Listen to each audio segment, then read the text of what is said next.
miracles under the sun. Greece is said to have 1,000 islands. In fact, there are at least 3 times as many. Welcome to a journey of discovery through the islands of Greece.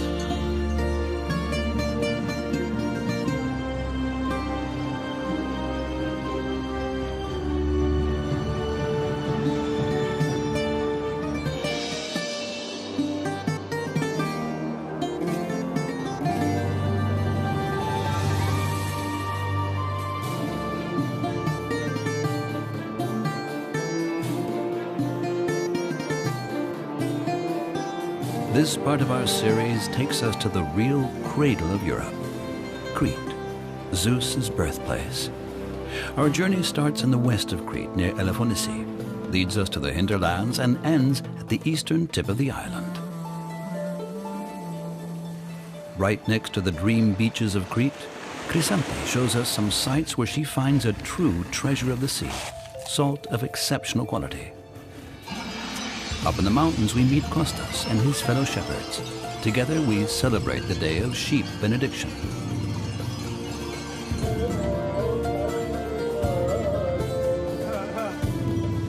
On the northern coast, the location where the classic Zorba the Greek was shot, former cameraman Walter Lassali tells us why Stavros was the ideal place to shoot this film.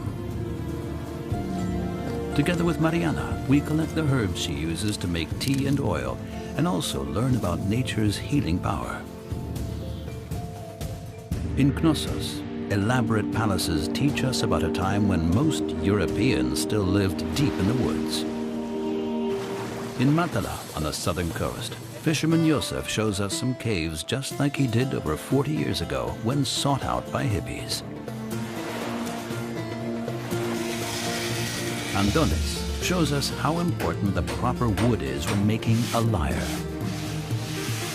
And Manolis takes care of a grove of huge olive trees that are over 3,500 years old.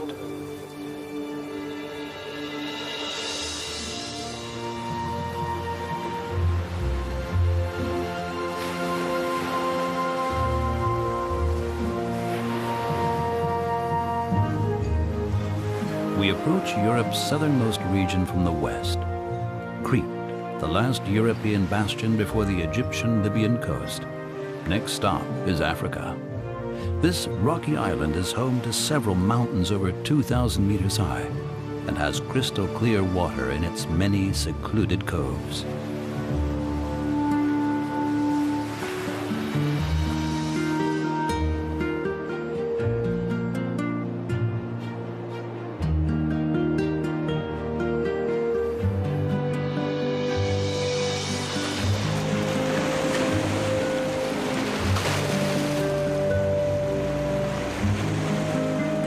Frequent western winds cause the sea to churn, carving rugged fjords into the rocks of the island. But with the sea also comes a precious gift.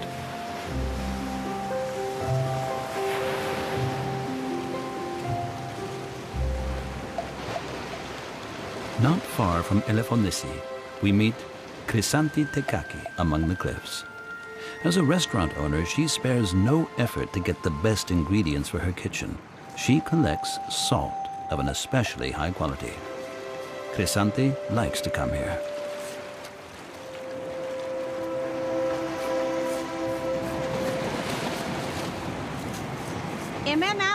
If you take the sea away from me in winter or summer, when I don't have the sea nearby, I just wither. It's just the way I am. I can't bear to be shut up inside. Just sit around quietly in a chair. That would kill me. Chrysanthe was actually born in the mountains, but has been living near the coast for many decades now and visits the sea daily. In the past, she used to go fishing with her husband. Nowadays, she collects what the sea has to offer on land. The salt is very clean, especially if Chrysanthe removes its impurities.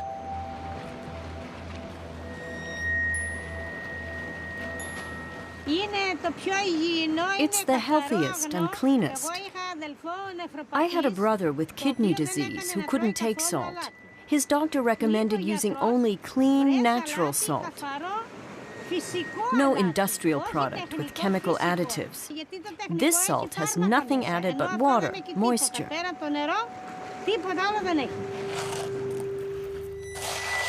Chrysanthi dries the salt in the sun just before she sells it for €5 per kilo.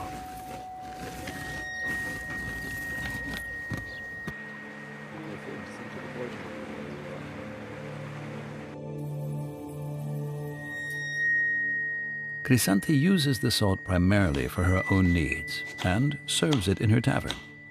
She only uses ingredients she has personally harvested. In her opinion, salt plays a crucial role in the quality of a meal. For her, it's the spice of life.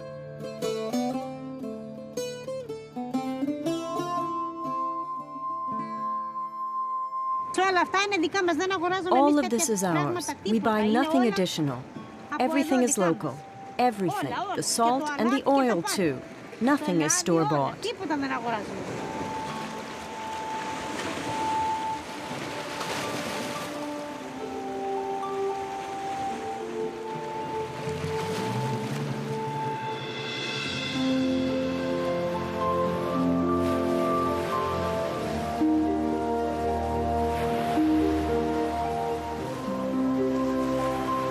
Directly above her salt fields, right next to her tavern, is a monastery called Moni Chrysoskalitissa. According to a remarkable legend, one of the 99 steps leading up to the monastery is supposed to be solid gold.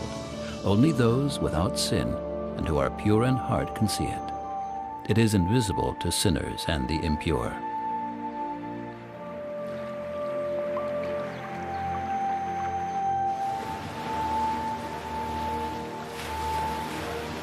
Perhaps this legend scares visitors away, for there aren't many.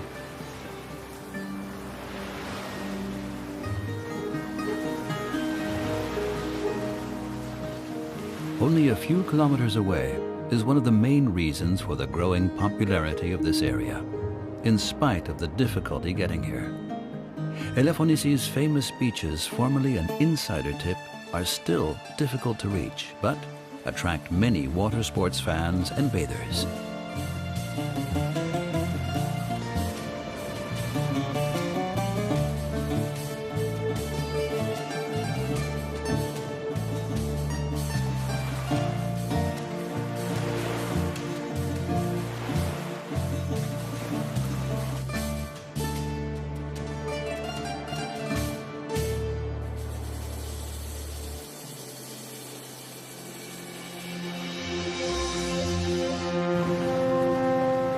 Only a few minutes east by ship, another site can be visited directly on the cyan-colored coast.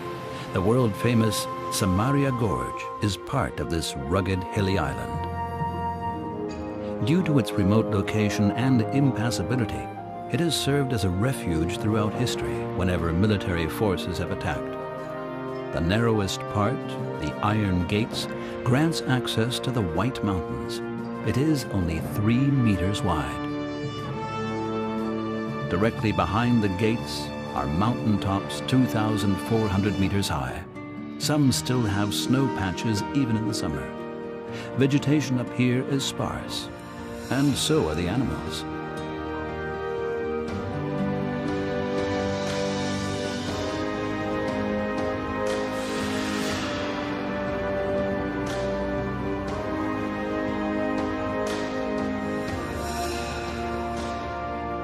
We ascend 1,000 meters before seeing the first sheep. Here, we also meet Kostas Kiparis, who has been a shepherd ever since he was little, just like his father and great-grandfather.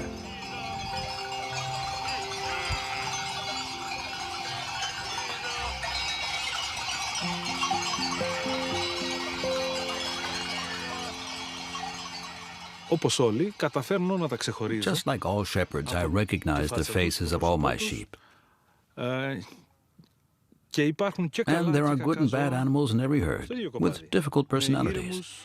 Now and then I have animals which I feel understand me. I even feel their loyalty. It may seem strange, but I talk to them. Every shepherd talks to his herd and understands what they want, need. And the animals, on the other hand, understand the shepherd.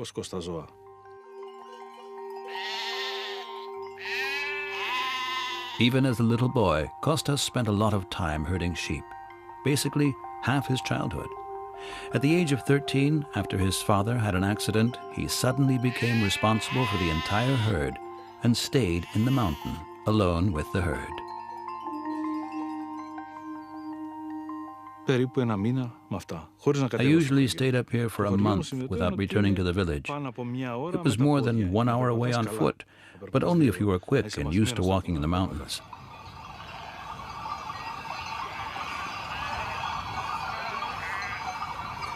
Sheep are pretty autonomous. These animals know their way, but a shepherd is still needed for his watchful eye and his encouraging voice.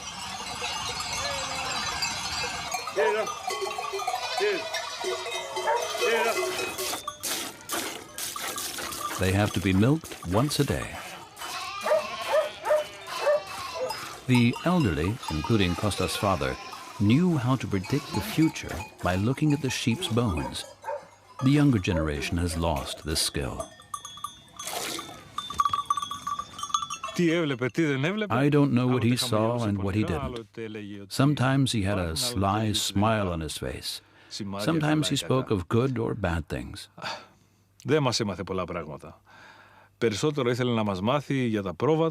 Still, he didn't teach us these things. He rather wanted us to know about sheep, how to make cheese, and how to survive in the mountains with very little.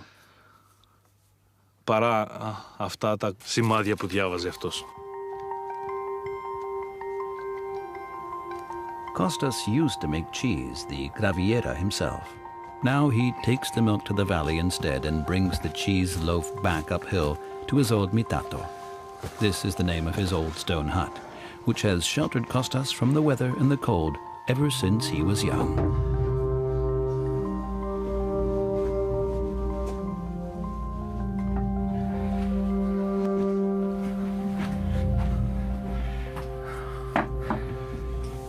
Up here, the air and temperature create ideal conditions for the cheese to ripen.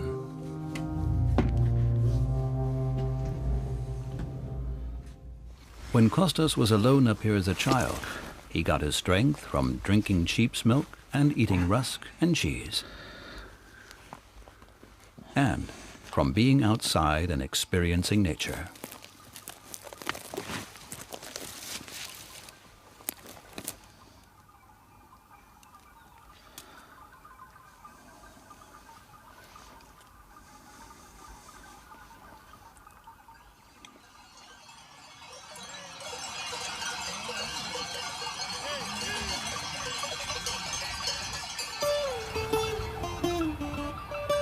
On April the 23rd, Kostas' native village, Asigonia, celebrates the feast day of St. Yorgos, patron of all shepherds.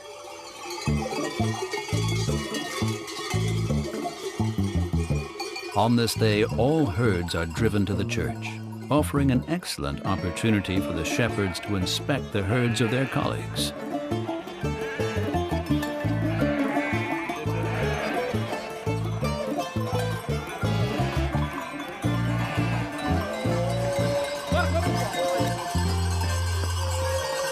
The sheep and goats do not always happily walk the way intended for them, but prefer inaccessible paths instead. Even the experienced shepherds, no matter how many, are unable to prevent them from doing so.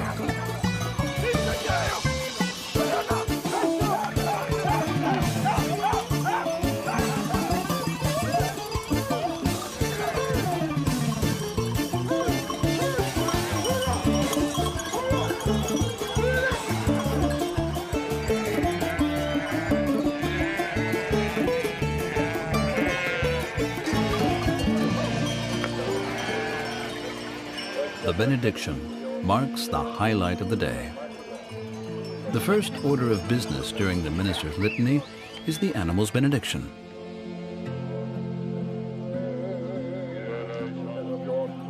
After that, it's the shepherd's turn. They kiss the bouquet of herbs with which they have been consecrated.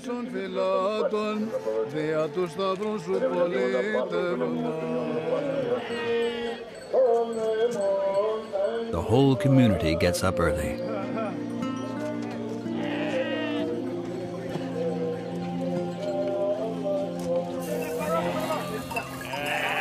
All of the sheep's milk is donated on this day. Hundreds of sheep are milked, and their milk is laced with spices, heated up, and given to the guests.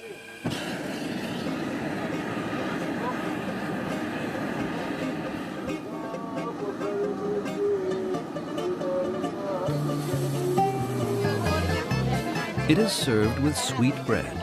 This is a relic of the tradition of the feeding of the poor. Even the sheep get a makeover on this day. They wear carefully chosen bells. The sheep are the instruments, as the shepherds say. A festive sound is intended.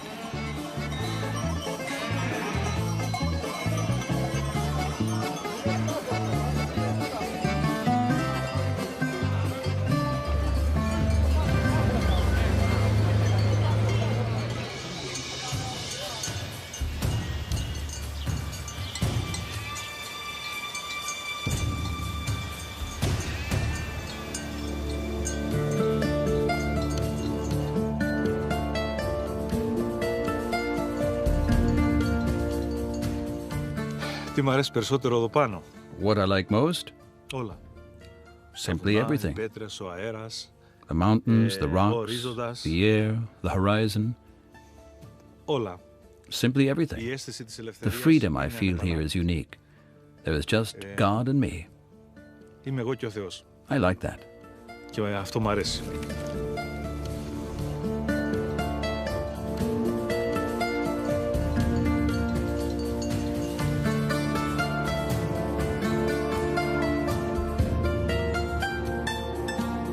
We move along over the endless mountain chains towards the north coast.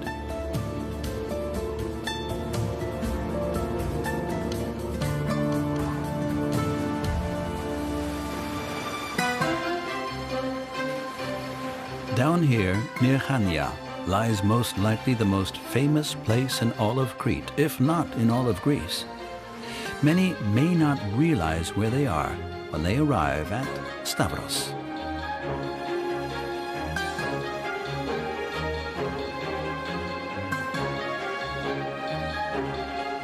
Here we meet someone who knows exactly what makes this bay so special. This is the location where the world-renowned movie Zorba the Greek was shot. Did you say dance?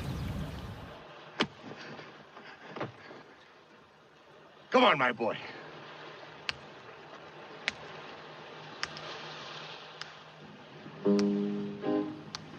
Anthony Quinn starred in the 1964 black and white classic, which won 3 Academy Awards. The movie depicted the simple rural life of Greece and made it popular worldwide. Walter Lassalle was a cinematographer back then and stayed after the film was finished. He fell in love with the place and chose Greece to be his new home.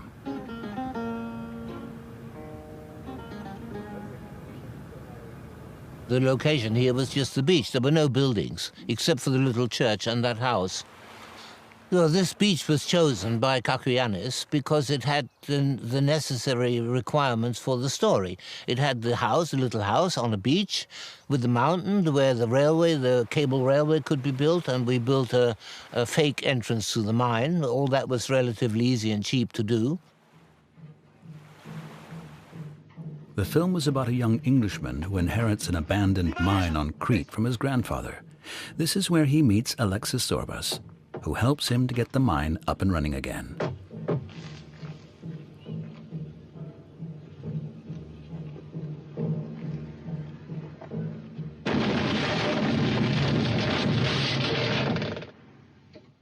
Zorba!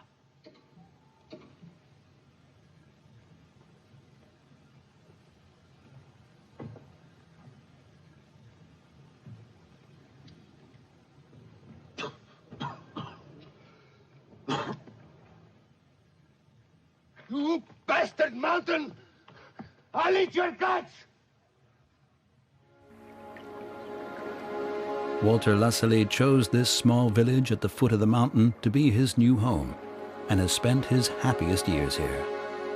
He was still young when he shot Zorba the Greek, and he won an Academy Award for his work as a cinematographer. He allowed the trophy to be displayed in a local tavern. One night, a fire broke out, burning the tavern to the ground, including his award. Today, there is a new tavern that claims to have been responsible for the movie's catering in 1964, although it was built later.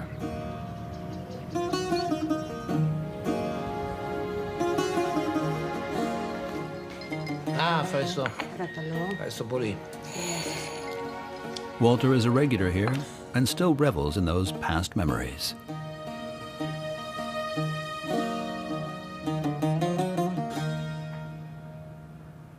With Anthony Quinn, it was some small problems at the very beginning when he said, well, you know, it's up to you technical people to get your rehearsals, get everything right, and then I come, when you're ready, I come and I do my one take. I only do one take, I do my one take, and that's it. And so everybody sort of looked at him, and Kakuyanis didn't say anything, so I said, well, actually, Mr. Quinn, we don't work like that here. And he was very surprised because nobody ever said anything against him, you know. Nobody ever contradicted him. He wasn't used to being contradicted. But he accepted the point. I said, we technicians also have the, you know, the right to, sometimes we make a mistake. And he said, sorry, but we'll have to do that again. So we'll try not to, but of course it can happen. In the movie, the workers needed logs from the trees in the mountains for the mine shafts. In order to transport them down to the sea, Alexis built a cable railway, which turned out to be a big challenge for filming.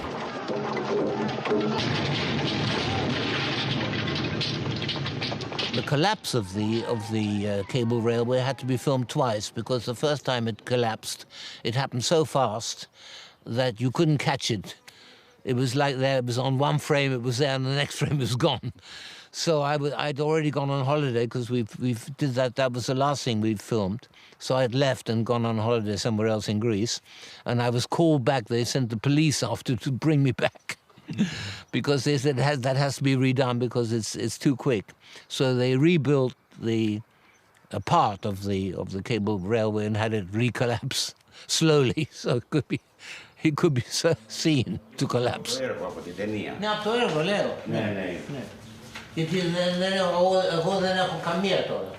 The owner tells us that the scene shots in the Café Neon were taken from an old film copy. Although he had to return the movie reel, he was allowed to keep a few records with the movie's soundtrack, composed by Theodorakis. Theodorakis, if you'll pardon me saying so, was actually quite lazy. And none of the music in Zorba's is original music. It all existed.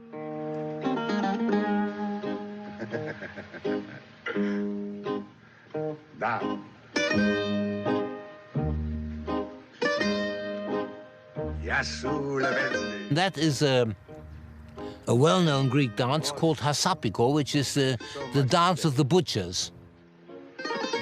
I never loved a man more than you.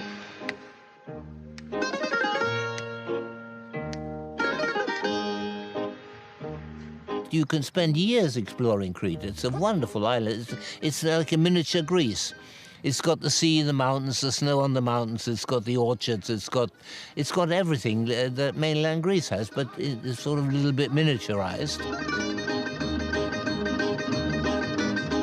Well, I loved it ever since I saw it. And having traveled all the world, I have never found a nicer place, a more pleasant place to live.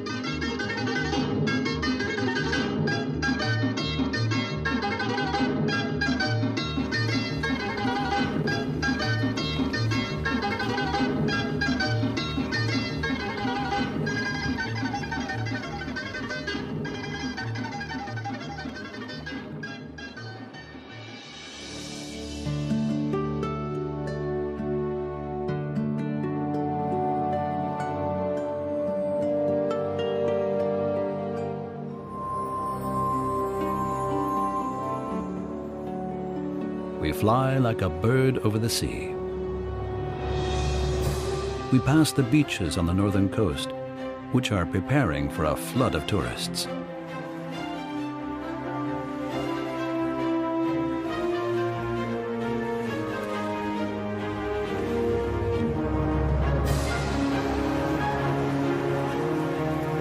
We pass the coastal town of Rethymnon with its historic Venetian city, and a mosque from the 17th century up into the mountains.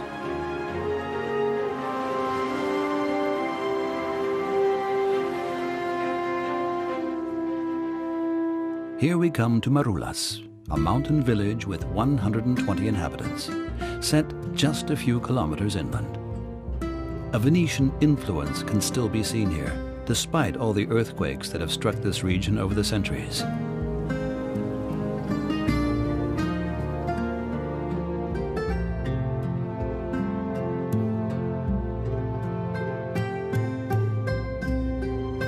Here we meet Mariana Faunti-Vassel, working in the hills outside the village.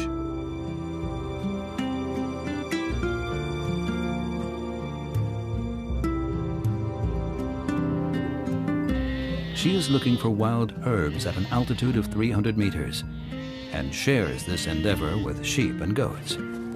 Up here the air is very clean and free from traffic or industry pollution. Herbs therefore can grow in an ideal environment, which is appreciated by Mariana and the goats alike. Still, the goats are a welcome help, rather than competition for the herbs. In all time, humans were watching the animals in nature or they were tasting. We can do the same. They can taste what is needable for their organism. If some plant is toxic, they don't approach.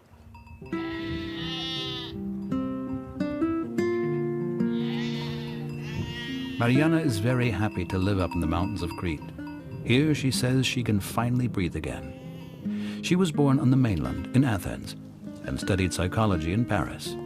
She has been collecting herbs in the heart of the island for over 20 years now.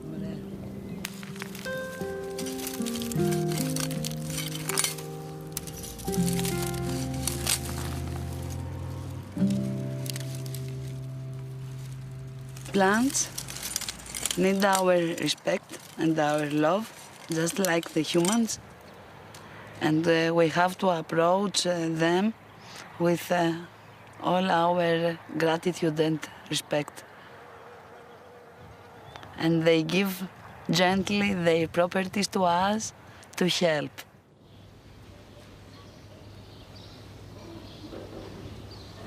Mariana inherited the knowledge of herbs and blossoms from the elders of her village. They used traditional medicine to cure various complaints long before qualified doctors came here.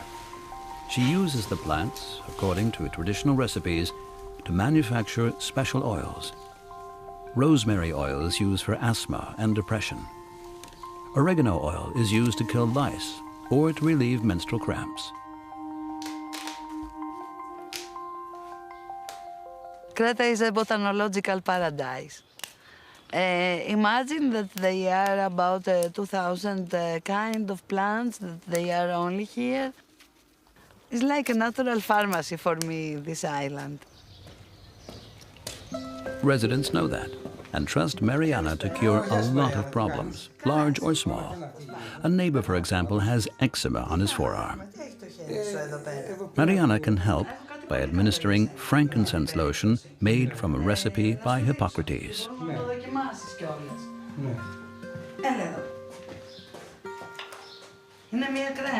I believe that nature in every place offers the medicines that the humans we are needed.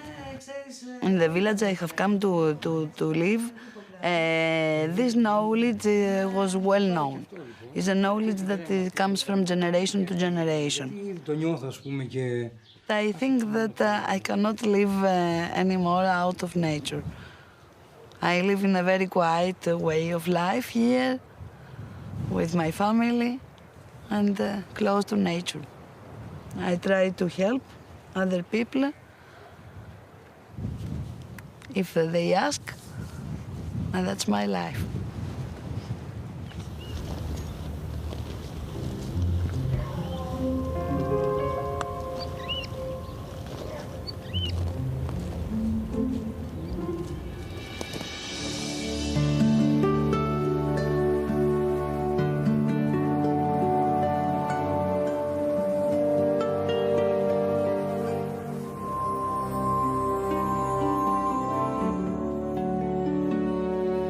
Away from the plateau's wilderness, we travel to a more densely populated place on the coast.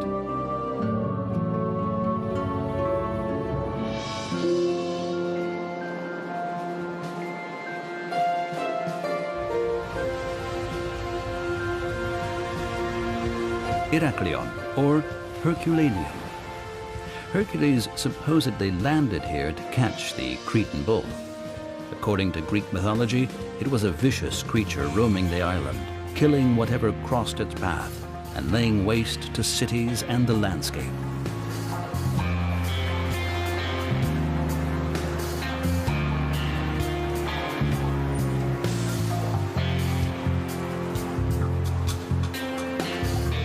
Here we find the Street of the 25th of August, but in the local language it has a different name, Street of Deceit. This is not because of all the banks, which open subsidiaries here, but because one could regard Iraklion as a major city, at least referred to by the residents in jest.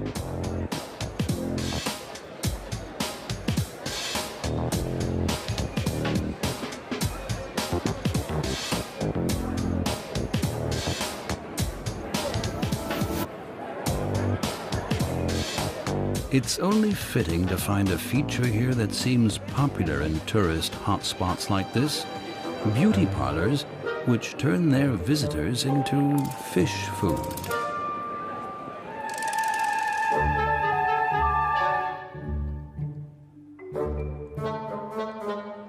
Little fish tend to the visitors' feet by nibbling off the dead skin, painless and beautifying. With up to 300 days of sun a year, the greater part of everyday life takes place outside.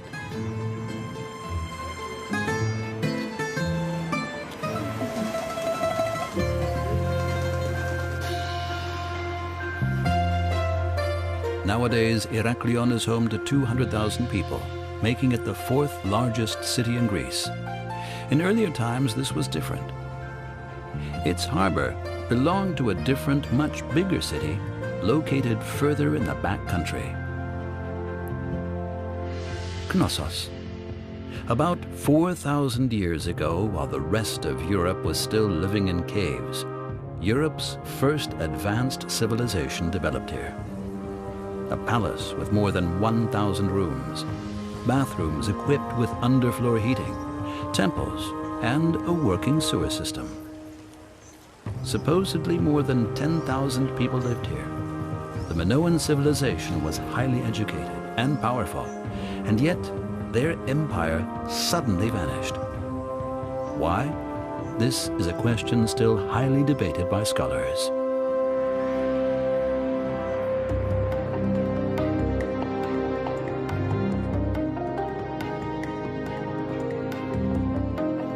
We fly beyond the mountain in the inner part of the island to the south coast.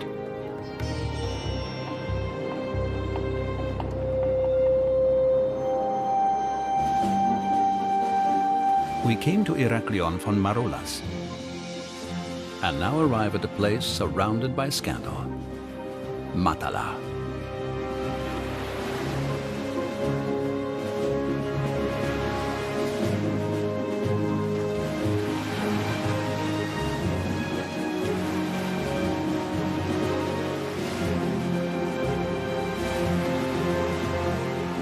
Matala is considered a Mediterranean Goa. Hundreds of hippies found refuge in this picturesque bay during the 1970s. They lived quite a happy life here for a couple of years before the Greek military junta drove them out.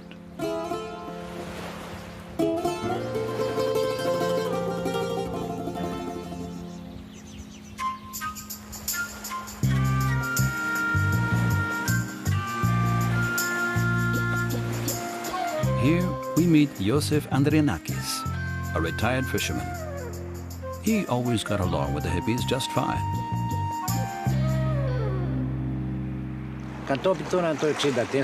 I believe it was 1964 when the hippies first arrived here. About 150 of them. They were really nice, just genuinely nice people.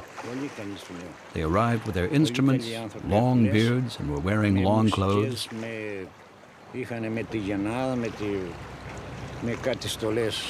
I didn't hang out with them, but got to know 2 or 3 of them, and occasionally took them with me on my boat to go fishing.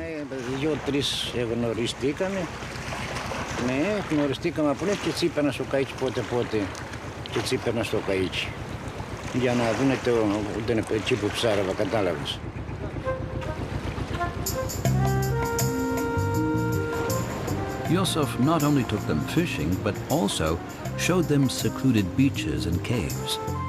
Once, he received some hashish as a thank you. Not knowing what to do with it, he asked the local policeman. He knew what it was good for.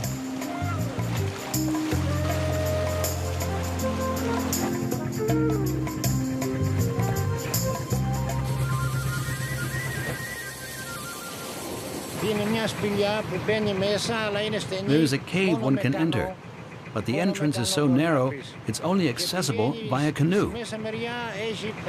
Inside there's a small beach, merely 4 to 5 meters wide. The cave stretches almost all the way to Matala. One can only get through with a canoe and flashlight. It's that narrow and also pitch black. During the Stone Age, people living near the coast inhabited numerous caves. During Roman times, they served as burial grounds. In the 1960s, hippies lived here, and Matala sprang to life.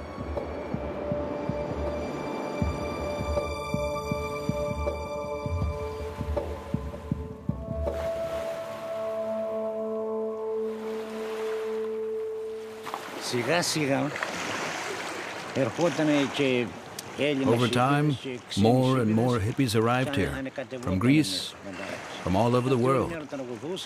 They mingled, singing all day. We called them flower children. They bothered no one. Some were looking for work. At Maria the Baker, for example.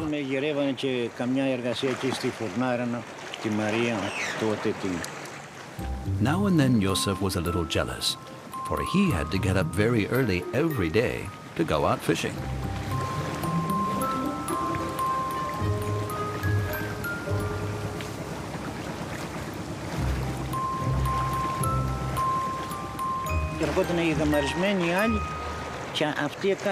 Then came others, crazy people causing trouble. Sometimes they stole something and the whole thing began to stink, as we say. For example, after a woman took a bath naked and went to the coffee house to get a glass of water, still naked, our fathers complained. So did we.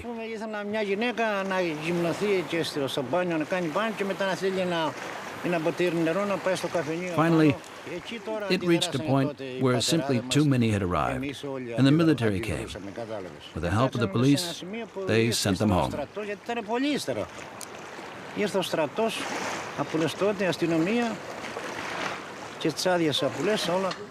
After the hippies left, Matala changed. It grew.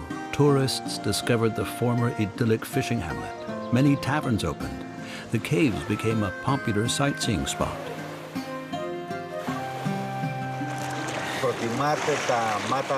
Did you like Matala better back then? No, now I like it better. Back then we were very poor and a little crazy.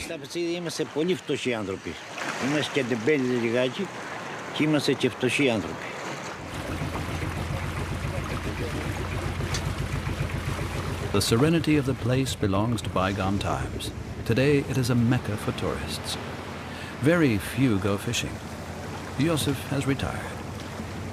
His old boat belongs to his son-in-law now, who uses it to cart around tourists.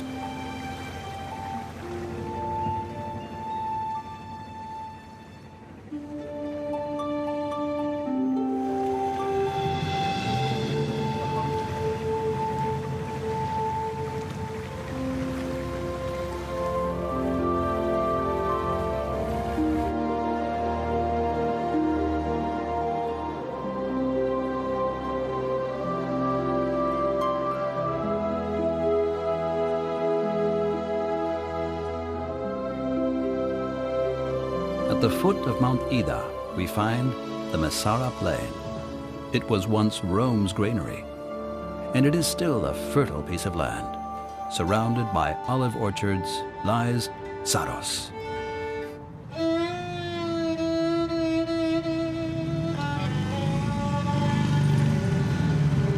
Here we meet someone who made Saros famous, Antonis Stefanakis, one of Crete's last instrument makers and a true master of his profession.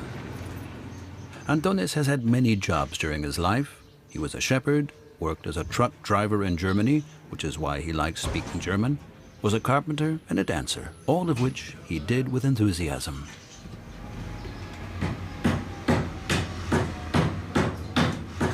You can't make instruments without love. You can't play them without love. You can't sing without love. You can't do anything without love. Antonis made his first lyre in Germany. His yearning for music from Crete was simply too strong. He just had to hear the sound of a lyre again. Manufacturing instruments became a passion, the fulfillment of a lifelong dream. I usually dream about what to do in life, about something new. I'm always dreaming about what else I can do.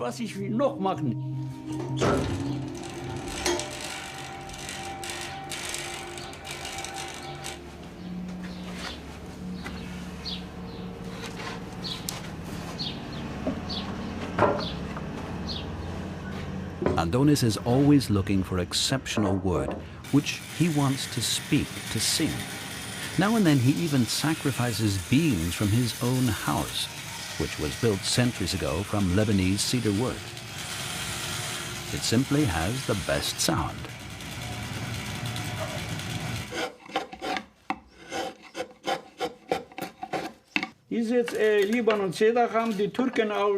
This Lebanese cedar was brought here by the Turks 500 years ago.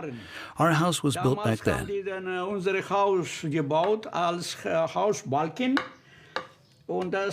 is a very aromatic wood and thus stays healthy, free of woodworm. This is one of the best woods for the Cretan lyre.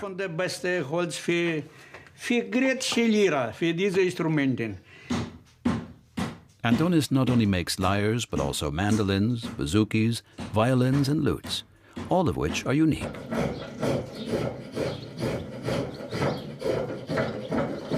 Every now and then, he has an epiphany. There was a woman on my doorstep. When she entered, I asked, "Can I help you?" "No, I'm just watching." And then she said, "Mr. Stefanakis, you are doing it incorrectly." "And how do you do it?" I asked. "Well, let me show you. Like this. And this, and this." She showed me. "And now you try." I was right here, just like I am now, and tried it, and it was terrific. This is when Antonis woke up. He was dreaming yet again. However, he took this vision to heart and made his next lyre in this new fashion. It was made from thousands of little pieces, just as in his dream. And these are 16,000 pieces of wood. 16,000 pieces of wood glued together. And the result sounds so marvelous, Antonis had this assembly method patented. As long as I am in my workshop, my mind is free of thoughts. Whether there are people outside or I have a family. No, I am just here for my love.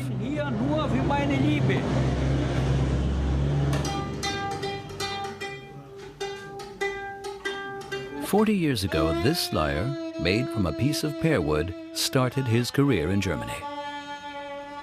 He got so much recognition that he decided to become an instrument maker.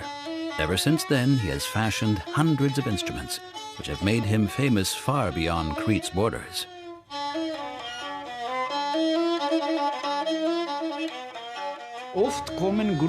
Groups from America often visit, students and their teachers. And in the end, I say, when choosing a profession, please love it first.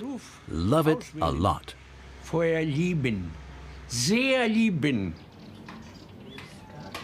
Antonis Stefanakis loves his work, his life, and music.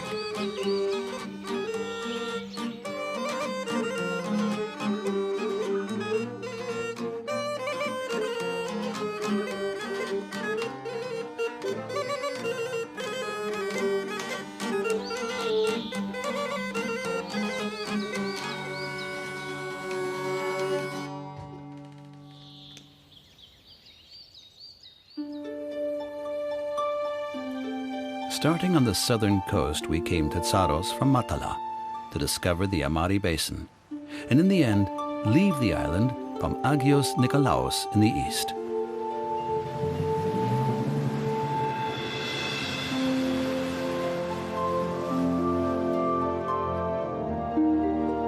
The Amari Basin, a large, fertile valley. It is well known for its famous Cretan olive oil.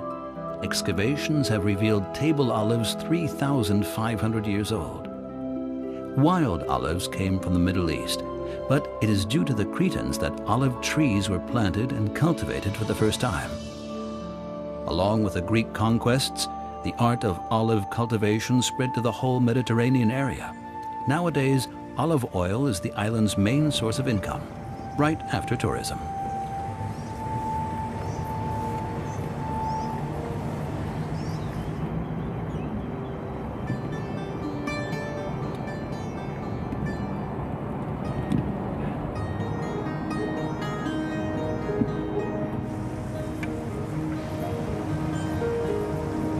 This is where we meet Manolis Charkoutsis, who wants to save the olive tree. He and his co-workers are witnessing something alarming. More and more olive trees are dying, especially the old ones.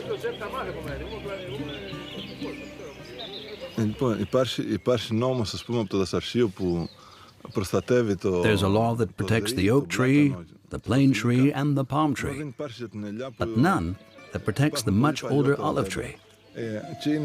Even though it has nourished mankind for thousands of years now. The progress of civilization is directly connected to the olive.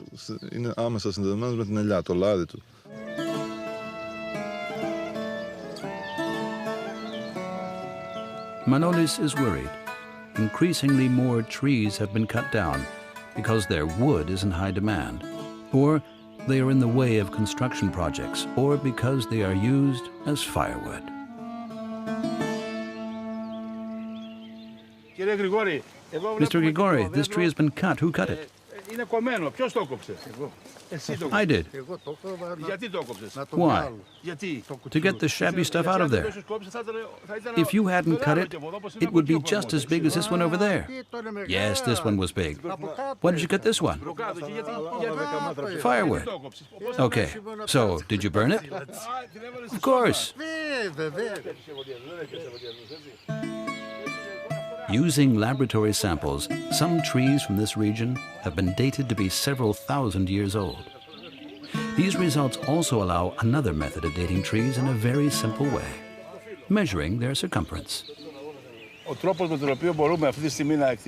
Only with scientific methods are we able to determine how old a tree actually is. Yet, in another place in the east of Crete, it was done like this, and it turned out that the tree was 3,500 years old. All measuring we do, the height, the circumference, show that the trees are 3,500 years old. However, this is just an estimate.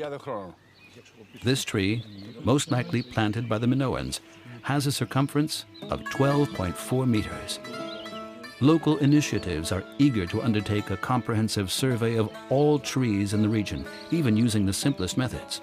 We started with a rule that if 3 people couldn't reach around a tree, it meant that it was very old and had to be registered. As time went on, we understood that 3 were not enough to have all trees registered, and that rather we would need 30. 11 people are clearly not enough for this olive tree. This makes it at least 3,500 years old, planted by the Minoans. The initiative congratulates the olive farmer for having a prime specimen that once was almost cut down. Despite the optimistic atmosphere, Manolis is still eager to maintain his ambitions. Olive trees are felled daily for firewood or public projects or simply land utilization. We need precautionary measures now. Otherwise, in 10 years, we will only see olives in pictures or photos.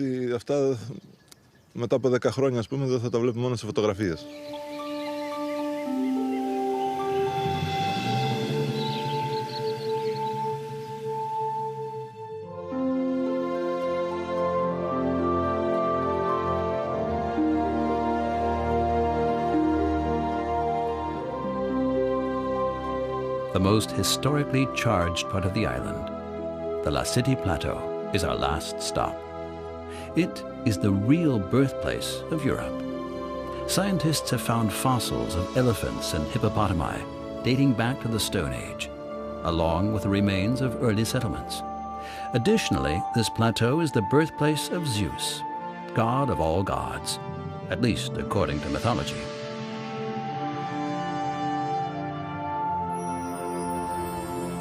This is a truly remarkable aspect of our civilization process, for Zeus loved Crete. Transformed into a bull, he abducted beautiful Europa and brought her here. She served as a namesake, not just for Crete, but for the whole continent, and bequeathed a paradise, the Greek islands.